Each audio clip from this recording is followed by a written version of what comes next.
Shalom. First and foremost, I'd like to say Barak Yahawah, Barak Yahawashai, Barak Yahawah, Barak Yahawashai, Barak Yahawah, and Barak Yahawashai. I'd like to give all praises to Yahawah, Bahashem Yahushai, double honors to the apostles, elders, and bishops, great millstone that taught us his word. Peace and salutations to the hopeful elect across the planet Earth, pushing this truth in sincerity and in truth.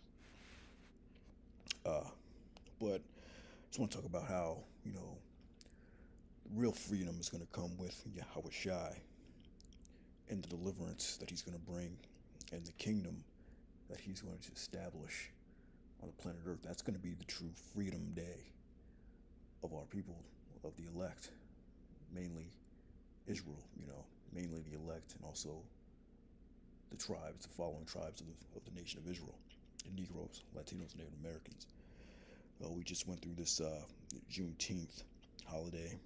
It's now become a federal holiday. A lot of businesses have that day off, and they noted it as, Freedom Day. But just a little background history on that. This is from the National Museum of African American History and Culture, entitled "The Historical Legacy of Juneteenth." On Freedom's Eve, so they call it Freedom Day, but on Freedom's Eve, or the eve of January 1st, 1863, the first watch night services took place. On that night, enslaved and freed African Americans gathered in churches and private homes all across the country, awaiting news that the Emancipation Proclamation had taken effect. At the stroke of midnight, prayers were answered as all enslaved people in the Confederate States were declared legally free. Union soldiers, many of whom were black, marched into plantations and across cities in the South, reading small copies of the Emancipation Proclamation, spreading the news of freedom in Confederate states. Only through the 13th Amendment did emancipation end slavery throughout the United States. It ended that physical slavery, but, little did they know at that time, you had years of Jim Crow and the KKK and lynchings, and a lot more bloodshed was to follow. So we truly weren't free as a people. We established different cities, and they would get destroyed. Tulsa, Oklahoma. You had Oscarville, Georgia, which is now Lake Lanier because they flooded it out, and many, many, many other sovereign little towns and cities, thriving cities that Jake had started throughout that time after slavery, that were destroyed. Banks were robbed, land was robbed. So this really wasn't a Freedom Day or Freedom's Eve. This was just ushering a new era of curses. So the real freedom isn't going to come until Yahawashi returns and delivers us, mainly his elect first, and then the rest of our people, 2/3 of our people, will be brought back, and then they will come back into the kingdom. As Deuteronomy 28 and 48, therefore shalt thou serve thine enemies, which the Lord Yahawashim shall send against thee, in hunger and in thirst, and in nakedness and in want of all things. And he shall put a yoke of iron upon thy neck until he have destroyed thee. Even though that yoke of iron was removed, you still had that mental yoke of iron that was on our people. As well as just that mentality, that slave mentality, because we were completely destroyed because of this. Totally destroyed. Even unto this very day. Even though, the elect has been woken up, at 3 days and a half. That happened, that came to pass around 1970. That the truth is being pushed. Slowly those curses were taken off us. And slowly was, Babylon the Great, also known as America, is being brought down even to this day. It's still slowly being brought down, but it won't be completely over until the missiles drop. But you shall put a yoke of iron upon thy neck until he have destroyed thee. And that yoke is still around us, man. Not physically. A spiritual yoke, mental yoke, without a homeborn slave. So Jeremiah 2:14, is Israel's servant? Is he a homeborn slave? Why is he spoiled? Yeah, we're still in that slave mentality unto this very day. It's quite evident of our people, man. The curses are still on us. We still have to deal with this. All these curses, man.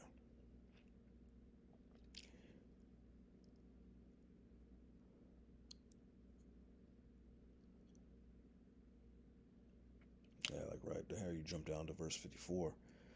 So that the man that is tender among you, very delicate, his eye shall be evil toward his brother, toward his wife of his bosom, and toward the remnant of his children, which he shall leave. You see that to this very day, man. The so-called black man has an evil eye towards other black men, his brother, and he leaves his children, man. A lot of men can't stick around. That a lot of that has to do with the way the society is set up. Jake has a hard time, and plus the woman, she has an evil eye towards her man, so she purposely keeps the children away. But our families are destroyed, pretty much.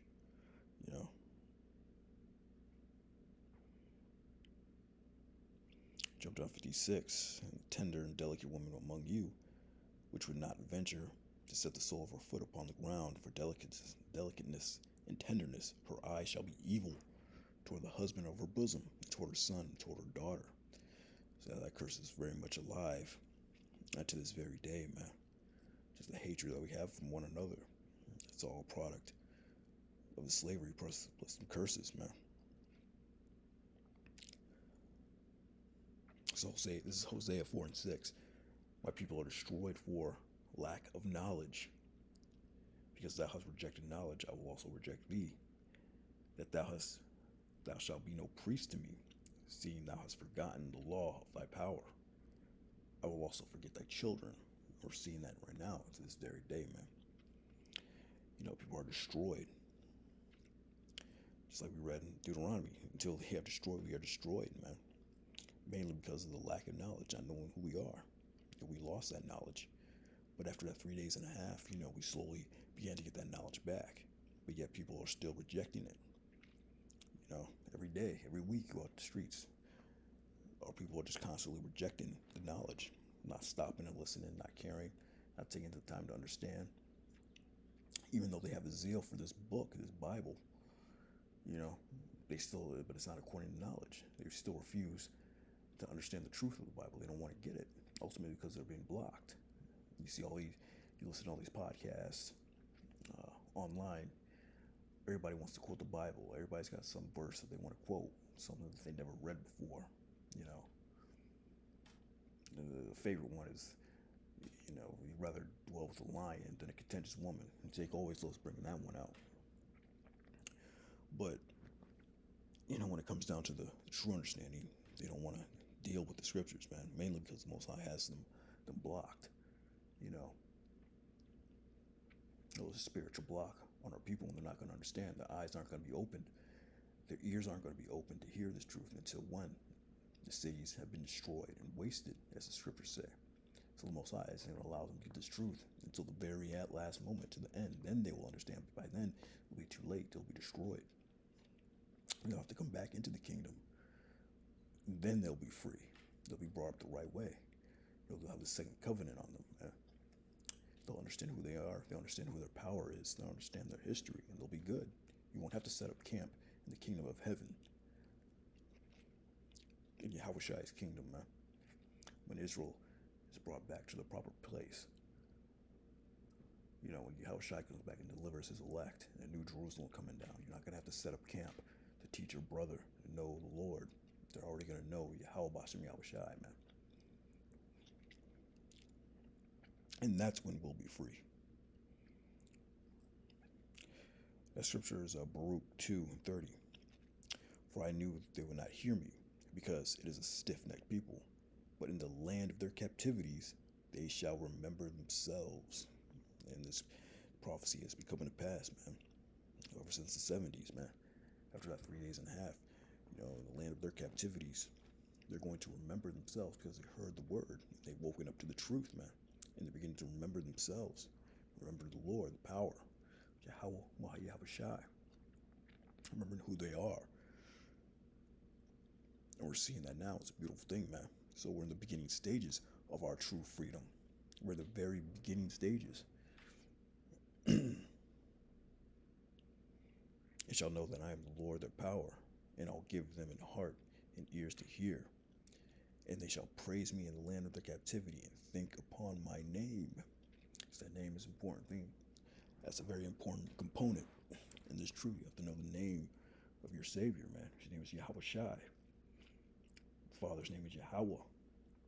And you have certain groups that don't want to push that, man. Certain prophecies that want to keep this spiritual yoke upon our people, man. You got groups out there that, they took that purse, they took that money. Ultimately, they don't have faith and they don't believe. And that's putting our people back into slavery, man.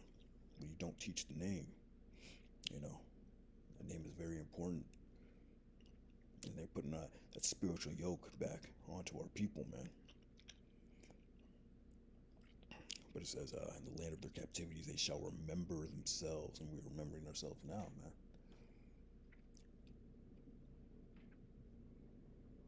Lord says he's going to put us back into remembrance, man. As if he once knew this. This was what? This truth. So yeah, that freedom is going to come with YAHAWASHI, man. So Revelation 21:1. And I saw a new heaven and a new earth, for the first heaven and the first earth were passed away. There was no more sea. Yeah, and I saw a new heaven and a new earth. So the first heaven and the first earth were passed away. That's talking about this system, man. This government. The way this is part of that first heaven, man. So this was Esau's heaven, having us in slavery, man. But this is all going to pass away. That new heaven, that new Jerusalem, man. That new heaven and that new earth, man. Meaning the same earth, but under a different rulership. This new heaven, this new earth is going to be under YAHAWASHI's rulership, man. YAHAWASHI's kingdom is going to be established on the planet Earth. That's that new heaven and that new earth. Verse 2, and I saw the holy city, New Jerusalem, coming down from the Most High out of heaven, prepared as a bride adorned for her husband. Yeah, that new city, that's the elect, man. That's the people, man, coming down out of heaven, meaning the chariots. The elect is going to be delivered from this nuclear destruction through chariots, what Esau calls UFOs. They're going to get beamed up in that chariot. They're going to go out into the outer atmosphere. And after the destruction, they're going to be brought back down. That's that new city, New Jerusalem, coming down from the Most High out of heaven, prepared as a bride adorned for her husband. And I heard a great voice out of heaven saying, Behold, the tabernacle of the Most High is with men, and he will dwell with them, and they shall be his people, and power, Most High himself, shall be with them, and be their power. And the Most High shall wipe away all tears from their eyes, and there shall be no more death, neither sorrow nor crying, neither shall there be any more pain, for the former things are passed away. No more death. He's going to wipe away all tears, neither sorrow nor crying. Curses are going to be wiped out. We're not going to deal with these curses no more. Until he have destroyed thee, and the Lord shall bring a nation against thee far. So all these curses, man, of Deuteronomy, the 28th chapter, man, the Lord's going to take all that off, man. That's when you can say we're free. That's the real freedom day. When the elect is delivered, and the second covenant is established, and these curses are wiped away. We just read, man. The Most High shall wipe away all tears from their eyes. There shall be no more death, neither sorrow nor crying, neither shall there be any more pain, for the former things are passed away. Yeah, this is all Babylon the Great. Those are the former things, man. They're going to be passed away. That old earth, that old heaven, this old regime, man. Esau's rulership, man. All this, man, is going to be passed away. Esau's rulership, man. That's going to be the kingdom. That's going to be freedom. That's freedom day, man. First day. And he that sat upon the throne said, Behold, I make all things new. He said unto me, Write, These words are true and faithful. So this is going to come to pass, man. These words are faithful and true. All of these, these curses. Deuteronomy 28:68. This came to pass, man. And the Lord shall bring thee into Egypt again with ships. By way thereof I spake unto thee, and thou shalt see it no more again. And there ye shall be sold unto your enemies for bondmen and bondwomen, and no man shall buy you or save you. This came to pass. This was written, and it was faithful and true. It's happened. So you have to believe that this is going to come true, man. That new heaven and that new earth. Most High, YAHAWASHI, wiping away tears from their eyes. No more death, no more sorrow, no more crying, neither there shall be any more pain. You have to believe that those words are faithful and true. That day is coming, man. That true freedom, that freedom day is coming, man. The real freedom day. Second Ezra chapter 2 and 43, man. The freedom day right here, man. Graduation day. And in the midst of them, there was a young man of high stature, taller than the rest. Upon every one of their heads he set crowns, and was more exalted, which I marveled at greatly. Yeah, when you see that crown, when the elect receives that crown, man, that's your freedom. That's freedom day, man. That's the graduation day. That's that freedom day, the real freedom day. So I asked the angel, and he said, Sir, what are these? He answered, he said unto me, These be they that have put off the mortal clothing, and put on the immortal, and have confessed the name of the Most High, YAHAWASHI. Now they are crowned and receive palms. Yeah, put off that mortal clothing, put on the immortal, just like we read in Revelation. And there shall be no more death. Yeah. And then I said unto the angel, What young person is it that crowneth them, and giveth them palms in their hands? And he answered and said unto me, It's the Son of the Most High, whom they have confessed in the world. Then began I greatly to commend them that stood so stiffly for the name of the Lord, YAHAWASHI, man. So that name is very important, man. Which they confess YAHAWASHI in the world, man. He shall, read back in Baruch too. And they shall praise me in the name of in the land of their captivity, and think upon my name, man, and confess the name, and stand stiffly for that name. That's an important thing to do, man. A lot of camps, they ain't doing that. They refuse to do it. That just shows that most likely they're not part of the elect, most likely. But yeah, I just wanted a very brief history of this Juneteenth that came and went. It wasn't the real freedom day, man. We didn't get our freedom on that day. We got more death and persecution on that day, man. Just another phase of death and persecution. A new era was ushered in. A different type of captivity was ushered in on that day. Real freedom day is going to come until YAHAWASHI returns and establishes his kingdom on the planet Earth, man. That New Jerusalem coming down. But with that, shalom.